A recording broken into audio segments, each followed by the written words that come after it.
ನಾಗೇಂದ್ರ ಪ್ರಸಾದ್ ಅವರು ಕನ್ನಡ ಚಿತ್ರರಂಗಕ್ಕೆ ಎಂಟ್ರಿ ಕೊಟ್ಟು ಭರ್ತಿ 3 ದಶಕಗಳಾಗಿವೆ. ಅವರ ಅಭಿನಂದಾರ್ಥವಾಗಿ ಬೆಂಗಳೂರಿನ ಚಾಮರಾಜಪೇಟೆಯಲ್ಲಿ ಕವಿರತ್ನ ಸಾರ್ಥಕ ಸುವರ್ಣ ಕಾರ್ಯಕ್ರಮವನ್ನು ಆಯೋಜನೆ ಮಾಡಲಾಗಿದೆ.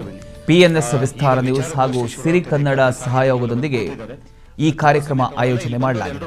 ಇದುವರೆಗೂ ಸಾವಿರಾರು ಹಾಡುಗಳನ್ನು ಬರೆದು ಫೇಮಸ್ ಆಗಿದ್ದಾರೆ ವಿ ನಾಗೇಂದ್ರ ಪ್ರಸಾದ್.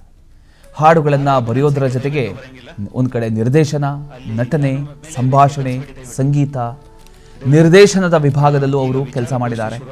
ಅವರು ತಮ್ಮ ವೃತ್ತಿ ಬದುಕಿನಲ್ಲಿ 3,000ಕ್ಕೂ ಹೆಚ್ಚು ಹಾಡನ್ನು ಬರೆದಿದ್ದಾರೆ.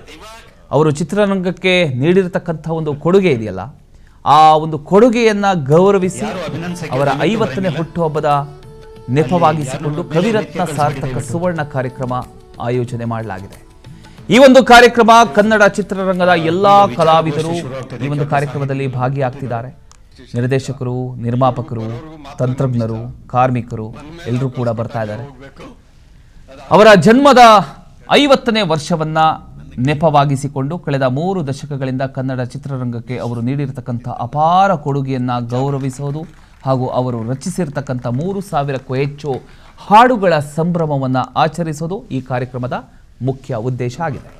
ಈ ಒಂದು ಕಾರ್ಯಕ್ರಮದಲ್ಲಿ ಕನ್ನಡ ಚಿತ್ರರಂಗದ ಸುಮಾರು 1,000ಕ್ಕೂ ಹೆಚ್ಚು ನಟರು, ನಿರ್ದೇಶಕರು, ನಿರ್ಮಾಪಕರು, ಸಂಗೀತ ನಿರ್ದೇಶಕರು, ಗಾಯಕ ಗಾಯಕಿಯರು, ತಂತ್ರಜ್ಞರು ಹಾಗೂ ವಿವಿಧ ಕ್ಷೇತ್ರಗಳ ಗಣ್ಯರು ಭಾಗವಹಿಸಿದರು. ಅಲ್ಲದೆ ಕೇಂದ್ರ ಸಚಿವರು, ರಾಜ್ಯದ ಮುಖ್ಯಮಂತ್ರಿ ಹಾಗೂ ಅನೇಕ ಗಣ್ಯರು ಉದ್ಘಾಟನಾ ಹಾಗೂ ಸಮಾರೋಪ ಸಮಾರಂಭದಲ್ಲಿ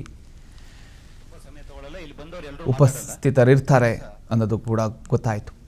ಕಾರ್ಯಕ್ರಮದ ವಿಶೇಷವಾಗಿ 100ಕ್ಕೂ ಹೆಚ್ಚು ನಾಗೇಂದ್ರ ಪ್ರಸಾದ್ ಅವರ ಗೀತೆಗಳನ್ನು ಖ್ಯಾತ ಗಾಯಕರಾದ ರಾಜೇಶ್ ಕೃಷ್ಣನ್, ವಿಜಯ್ ಪ್ರಕಾಶ್ ಸೇರಿದಂತೆ ಕನ್ನಡ ಚಿತ್ರರಂಗದ ಅನೇಕ ಗಾಯಕ ಗಾಯಕಿಯರು ಪ್ರಸ್ತುತಪಡಿಸಿದರು.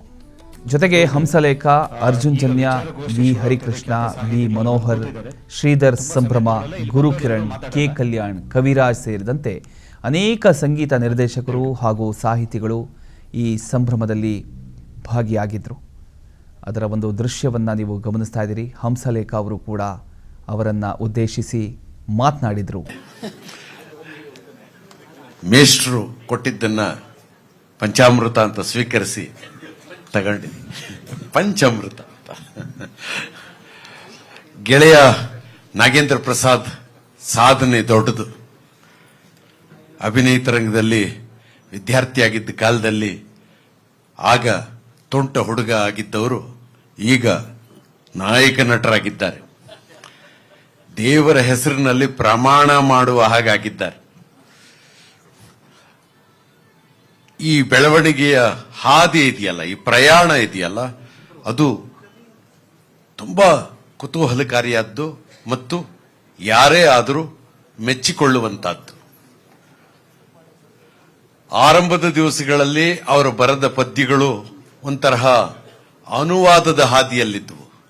ಆನಂತರ ಅವರು ಕಟ್ಟಿದ ಪದ್ಯಗಳು ಎಷ್ಟು ಶಕ್ತಿಯುತವಾಗಿದ್ವು ಅಂತಂದ್ರೆ, ಅದನ್ನ ಸುಮ್ಮನಿದ್ರೆ ಶಾಕುಂತಲೆ ಸಿಕ್ಬಿಟ್ಲು ಅನ್ನುವಂಥ ಹಾಡಿರಬಹುದು, ಅಥವಾ ಸಲಾಂ ಲಾಲ್ ಸಲಾಂ ಅನ್ನುವಂತಹ ಒಂದು ಹಾಡಿರಬಹುದು. ಈ